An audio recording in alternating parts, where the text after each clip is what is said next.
Hey guys, what's going on? It is Sola the Legend with my live daily mental health check in day number 26. Yep, 26 days in a row. I've checked in live with you guys. I'm in a beautiful environment right now. I'm actually sitting in Central Park. Matter of fact, let me show you this scenery. It's so pretty. Hold on a second.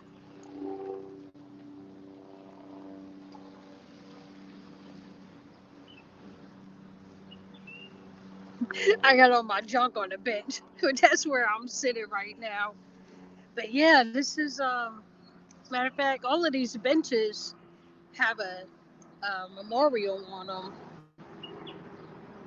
They're all throughout the park, and this one is in honor of somebody named Catherine. We love you to the moon and the stars. John William Jackson, Caleb, and Addison. So I don't know who that is, but they went out of their way to mark this bench for her. So let's just give Catherine and her family the honor that they wanted her to have for this bench. But anyway, yeah, I'm in Central Park right now. It is so beautiful. I don't know what part of the park I'm in. Crazy. I lived in New York for my whole life, and I've never been in Central Park before. I actually have to come back as a visitor to spend time in one of the most world famous parks that was actually in the city that I lived in. And it just goes to show how we take things for granted when we feel like it's going to be around. Guess I'm just thinking about that right now, sitting on this bench dedicated to Catherine. I wonder if they took her for granted when she was here, or how did they treat her when she's here? And now she's a memorial in the park, but she's not here with them anymore to spend time with. And sometimes when things are easily accessible to us, we tend to take them for granted. We don't give people the value that they deserve. We don't give opportunities the value that they deserve.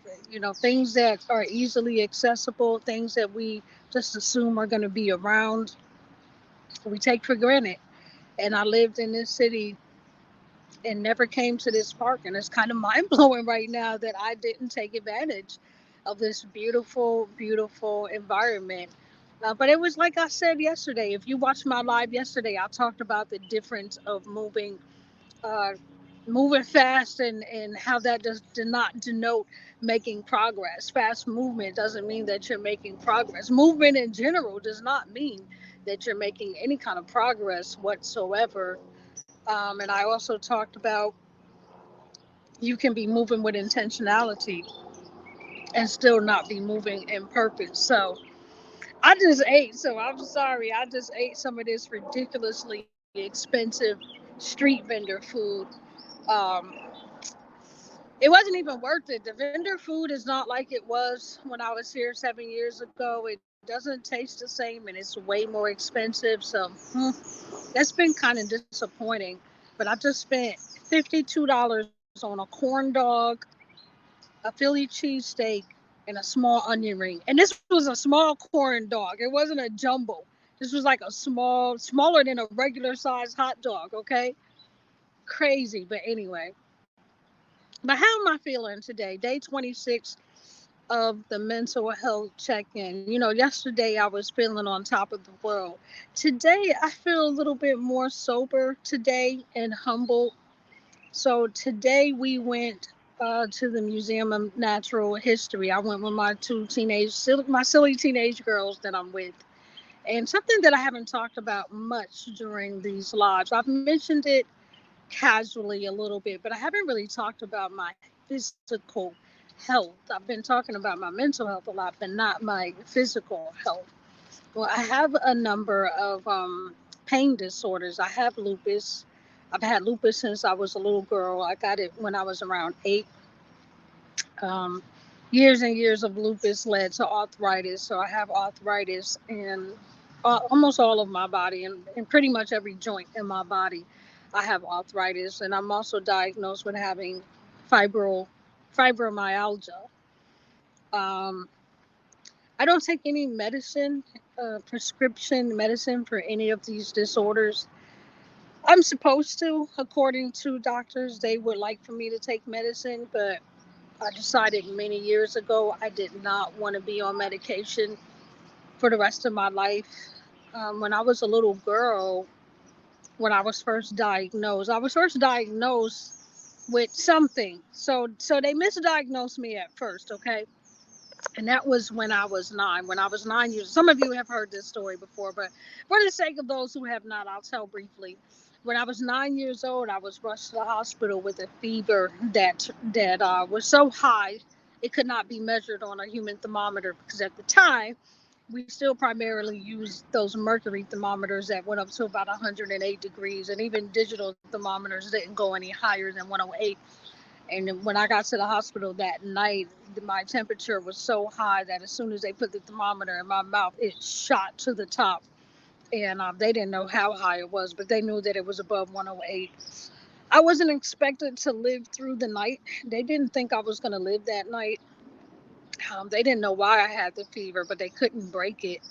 They put me in an ice bath, and they had no idea what was going on with me, but they told my mother that I would not make it through the night and that she should start making the final arrangements for me at that time. They said if I did make it through the night, that I would probably be severely brain damaged, probably be a vegetable or really incapacitated. You know, they didn't know if I'd be able to speak, talk, walk, learn, anything. They were expecting the worst. Well, not only did I live through the night, you see me, but it turns out the beginning of a long journey with chronic illness that pretty much stole my childhood from me. And I was in the hospital so much when I was a little. Let me let that go by. It's a noisy motorcycle. But I was in the hospital so much when I was a little girl. I spent so much time alone. And I really think that shaped my personality a lot, being alone so much as a child, because I couldn't socialize. And not only with friends, but I was away from family. I lived in a hospital, like that's where I lived, because they had to keep me there to keep me alive. So I literally became a resident of the hospital. Now, at that time, they couldn't figure out what was wrong with me, and they diagnosed me with JRA, juvenile rheumatoid arthritis. That's what they thought I had. But some years later, they figured out that I had lupus. And I think that's when I was around 12 that they finally figured out that it was lupus and not arthritis. So that's the backstory on that. So I've had lupus since I was a little girl. But during that time, from the time that I was in the hospital with that high fever and they didn't think I was going to live, they were losing me. They were trying so hard to bring everything under control, but they were really losing me, which is why I was in the hospital for so long. It turns out the infection was due to something called pericarditis, and it was inflammation and swelling around the heart because the lupus had attacked my heart. Now, again, mind you, they didn't know that I had lupus at the time. They just thought I had a heart infection. They didn't know why. But over over the course of some years, with them trying to figure out how to treat these diseases that they weren't even sure what it was or what was attacking my body, I ended up taking almost 60 pills a day. I was taking 56 pills a day of maybe like 5 different medications. And that went on for years. And when I was 17, I just decided I didn't want to take medicine anymore. And truth be told, I was suicidal. I had tried to stop taking my medicine a couple of times before and had almost died. And when I was 17, I actually wanted to die. So I was like, oh, all I got to do is stop taking my medicine and that's it. I'll be out of here. And by some miracle, I stopped taking all of that medicine. Now, mind you, I had done this 3 times before and ended up in the hospital. Not like overnight. When I say in the hospital, I mean like near death in a hospital. Each time I had to stay for a couple of months, right? I think the shortest stay was 4 weeks. So when I stopped taking the medicine in 17, I just expected the same result. because I was just as sick. But nope, this time when I stopped taking it, God knew that I was serious about leaving this world, and He just miraculously sustained my body.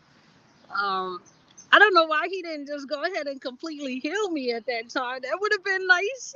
He kept me alive but didn't give me total healing. I got a partial healing because I was able to get off of medication, daily medication, but it wasn't a total healing. I did still have the disease and all of the symptoms. But anyway, since that time, I've just decided that I don't want to take medicine anymore, and I don't take it. But that's a good thing. I mean, a pro to that is that I manage my own pain, and I don't have to worry about the side effects of years and years of being on medication. That's great. The downside to that is that when I have a flare up, I don't have any medication to take. If I get sick and I'm not feeling good, I just gotta battle through it. So that brings me to why I'm feeling so sober and humble today. To be honest with you, I don't. The people that live in my house with me, I don't think they realize how often I'm in pain and how much I'm in pain because I laugh a lot and I'm pretty functional and I seem pretty normal and happy. And I don't appear like someone who's in pain all the time. I'm in pain because they make fun of me. Because if they do something as simple as brush up against me, or well, not brush up against me, but if they bump into me, or step on my foot, or um, accidentally, hit me with the door or something, to them they think I'm really dramatic. So I'll be like, ow, ow, ow. So whenever we're having family time, like at Thanksgiving or something, and they start imitating people, they'll be like, oh, do mom when you hit her with something, and they'll all like start kind of making fun of me, and I laugh along with them because I know they don't mean any harm by it, but they don't understand that I'm really not being dramatic. Like, my body hurts 24 hours a day, 7 days a week. It hurts. It hurts more some days than others, um, but it hurts. I hurt all the time. And because I hurt all the time, and certain activities can worsen that, I have to be careful about what I do. I'm pretty active. I exercise, I walk, I run a little bit. I dance. But I have to be really, really respectful of how my body is feeling. And so, because I'm home and I work from home, and I do my best not to be a burden on my family, like I do the best that I can to take care of things myself. And I have my house running really smoothly so that I'm not a burden on anyone, they're not a burden on me. And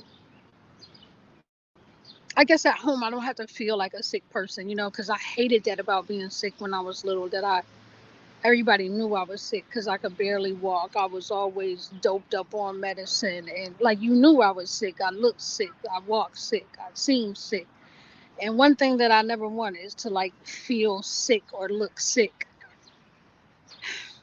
So they don't really know. They really don't know how bad it is. But today I couldn't hide it. We were at the museum, and I guess 3 days of walking around, like 3 days of traveling. It was a lot of traveling and walking on day one getting here because we had a layover. We had to switch planes and walk to different terminals. So there was that day, and then yesterday we were out probably, I think, good 9-10 hours yesterday walking all day. I did good, felt pretty good yesterday. I was terrible when I woke up, but once we got going I was fine. But by today it caught up with me, and I have pretty severe arthritis in my right hip, and it really caught up with me today as we were walking through the museum.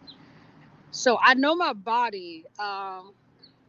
If my hip starts to ache like that and I don't rest it, it gets severely inflamed to the point that I cannot walk. And it takes a couple of days to recover from that. So when my hip starts to feel like that, I have to get off of it. I have to stop walking. So what are you going to do now when you're at a museum that's made for walking around. What you have planned for today is to be at Central Park, which is made for walking around, going shopping on 125th Street in Harlem, made for walking around. Like when your whole day is walking, and a couple of hours into the day, your body is like, not today, ma'am, not today. So I was walking around the museum, and the girls left me because they thought that I was just taking my time at the exhibits, and I was, but it was also because I couldn't walk fast. And then I just couldn't hide it anymore. I'm like, girls, I was like, my hip is hurting really bad. I was like, I don't know what you want to do, but if you want to stay at the museum, you're gonna have to push me in the wheelchair. I was like, I can't walk around anymore. If I keep walking with my hip aching like this, I'm not gonna be able to walk. I said, if I rested a little while, I'll be okay. But if I don't rest it, I'm gonna really be in trouble. And man, like the look of frustration and irritation on their faces, like, are you serious? And I just felt like such a burden. It was so triggering. Yeah, I just felt like such a burden. I felt so bad because they really don't know that it's that bad. So to them, it was just like, really, mom? Come on, you can tough it out. And I'm like, no, I really can't tough it out. I wish I could, but I really, really can't tough it out. Um, so that wasn't a great feeling for me today. But we continued to have a good time. I mean, we really had a. They got over themselves. They got over themselves and took turns pushing me because at a point I was just like, well, why don't you go back into the museum and I'll just sit here in the park. You guys enjoy yourself because the park is right across the street from the museum. They're like almost a part of each other. And I didn't want to be a burden on them. I was kind of sad about that because I wanted to see more of the museum, but I wasn't going to make them push me, you know. But they rose to the occasion and they pushed me around in the wheelchair for about a half an hour throughout the museum, and then we came out, and I had to walk again, and I was walking very, very slow in the park, and we sat down and ate. And I think they really realized when I got out of the wheelchair and I still walking very slow. I think it kind of hit them like, oh wow, she's like really is in pain. She really can't walk right now. So that just it wasn't great today. It wasn't great, but you know I'm taking it in stride. It's actually starting to feel better because I've been sitting here. I've been off of it now for a couple of hours, so it actually is starting to feel better now. If I if I rested, it's fine. It's just like if I don't, I guess it's just like my mental health. When I was telling you guys about managing stress the other day, it's like when you start to feel stress, you have to de-stress. You have to pay attention to what those stressors are and deactivate those stressors, deal with those stressors. Well, it's the same thing with pain. You know, pain management is like if I start to feel that pain, I have to pay attention to that pain and deactivate it. I have to do the best that I can to manage the pain when I first notice it, or it's going to get worse. And so, you know, just paying attention to your mental health, your emotional health, your physical health, because if I don't feel good physically, obviously that's going to impact how I feel mentally and emotionally, right? Yeah, but I'm not letting it get me down. I still feel good and happy. You know, I'm still enjoying myself.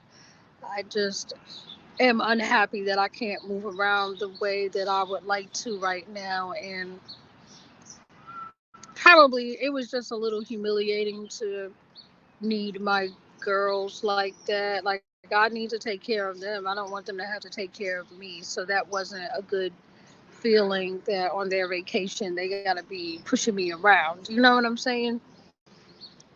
I didn't love that. So I just have to acknowledge that today. You know, mental health awareness was my Feel It to Heal It month. I haven't said that in a couple of weeks now because I've been feeling so good. It hasn't felt as relevant, but mental health awareness month was my Feel It to Heal It month. And hey, this is what I'm feeling today. Today I had to deal with my physical illness that has definitely impacted my mental and emotional health throughout my life. It has been a huge contributor to the depression, to the PTSD. Um, some research shows some links between lupus and bipolar disorder, by the way. Those two disorders are linked. And so, it's been a big thing for me. So I have to pay attention to how my physical health impacts my mental and emotional health. So today I'm just taking it easy. I'm sitting here enjoying this beautiful scenery while my girls went off to walk in the park to give me some time to do this live. And if my leg feels better, and I think that it seems like it's feeling better, we're going to continue to paint the town red for a couple of more hours. And if not, we'll just have to go in for it tonight, and that'll be that. And that's okay too. I mean, we've had a really nice time, so. But that's just life sometimes. Life is what it is, and you're gonna have those ups and downs, and you're gonna have down moments, but you don't have to let down moments get you down. And I'm not down over this that happened, just sober and aware about it, you know? So I know that's not all the rah rah and hate that you're used to on my lives, but I promised that I was going to be 100% transparent this month, and that's the transparency of today. Yep, that my physical health today reminded me that I live with pain disorders on a daily basis and that I got to take it easy. Oh, wow, look at this dog.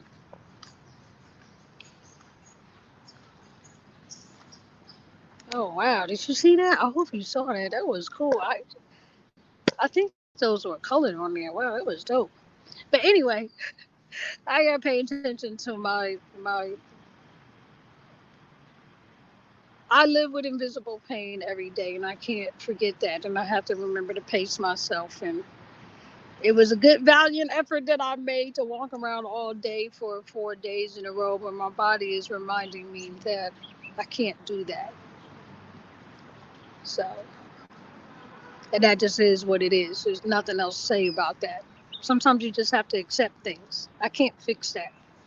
I can manage it, but that's not going to go away. So that's something that I have to be at peace about. And I am. I am. I find ways to still enjoy my life. I always have since I've been a little girl. Since this first happened, I've always found ways to still enjoy my life. I guess the reason it hit me so hard today is because my girls were with me, and it really impacted them. Usually, when stuff like this happens, I'm home. So if I'm feeling bad like this, I could just do something in my room. It's not affecting the rest of the family.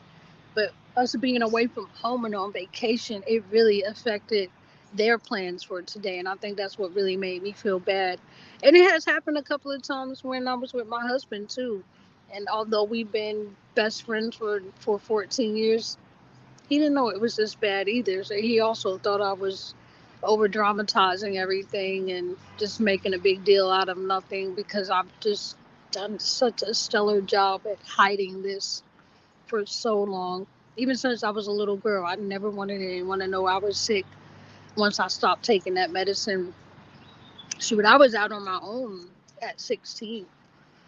I lived in the hood, like in the streets. I had to take care of myself. I couldn't be sick. Are you kidding me? Are you kidding me? Those streets were eating me up already. I definitely couldn't be sick. So I couldn't let people see that about me, and I don't like letting it show now. So even those closest to me often don't know that it's this bad. But you get married and you're exposed. you know, it's like, shoot, like, wow, you're in pain a lot, like a lot more than I realized. Like, yeah, sorry.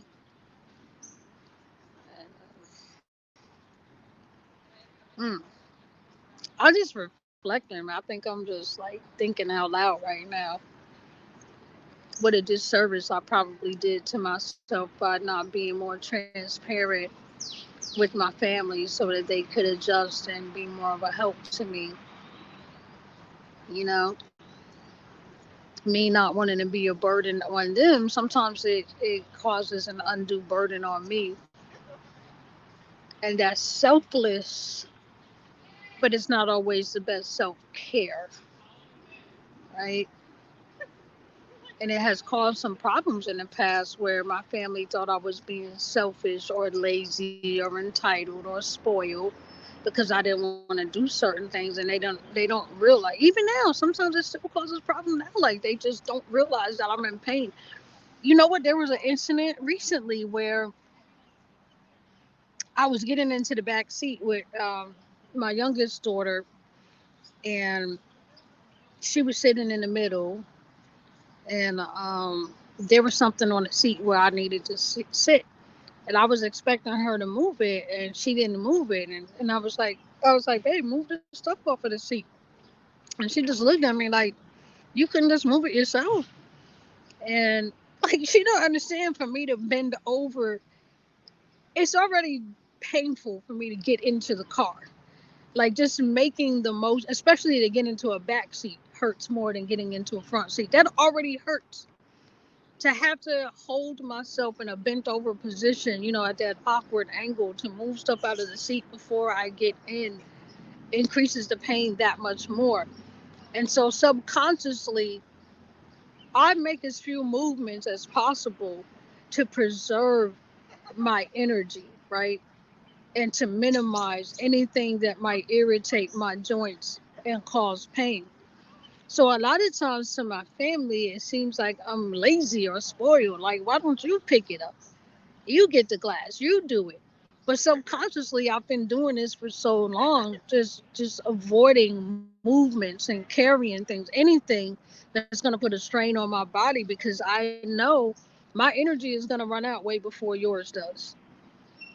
You got energy to go all night. I may have energy for 3 hours, but if I can avoid 100 unnecessary movements or bending over or kneeling or whatever, if I can do that 50 times, I might add 2 hours to my day.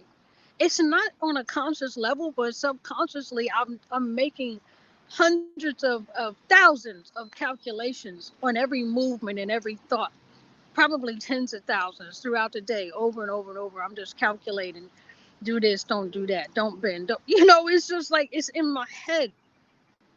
But the way that it looks to them, it's like you're lazy, you're entitled, you're spoiled, you're dramatic.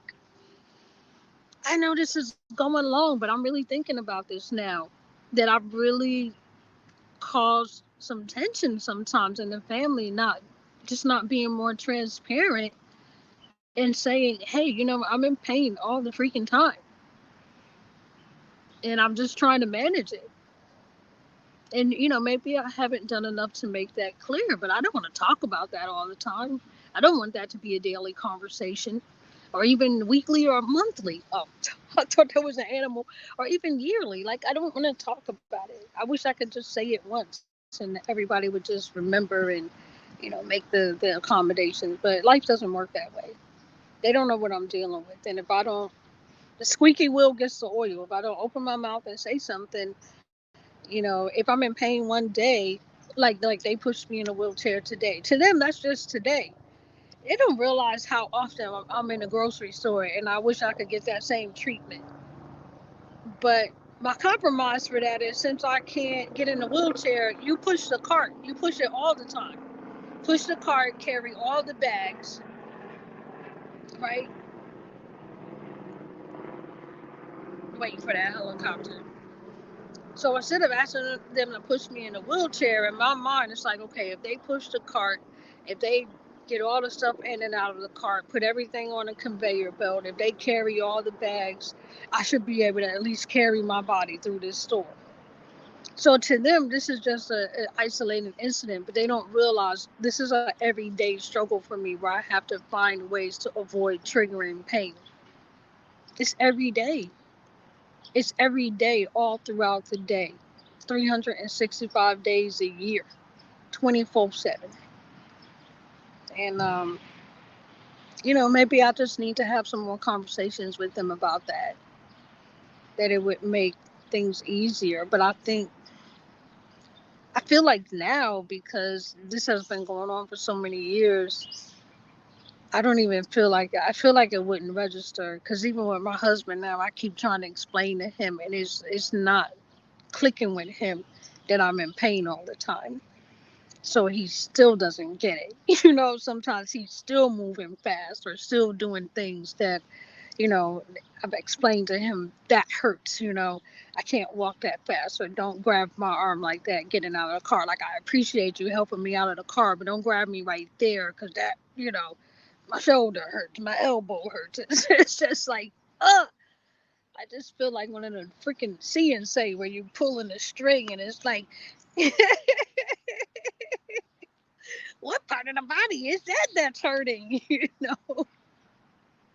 And it's like, even though I tried to explain it to him, he doesn't get it. He doesn't remember. And I guess that's why I don't tell people because it's like I would have to talk about it all the time. And I don't want to. I don't want to. But anyway, they just came back from their walk. So, hello. Live video. I was talking about you pushing me in the wheelchair today. Did that irritate you? No, the people around me irritated me. Yeah, no. The wheelchair is fine. It's just like the people get in the way. If it was empty, it would have been fine, but it was crowded. But I only did it for a little bit, so. Oh, okay. No complaints. Okay. Well, anyway, I'm not going to belabor this video. It's been 31 minutes already. That was really long. I don't usually go this long.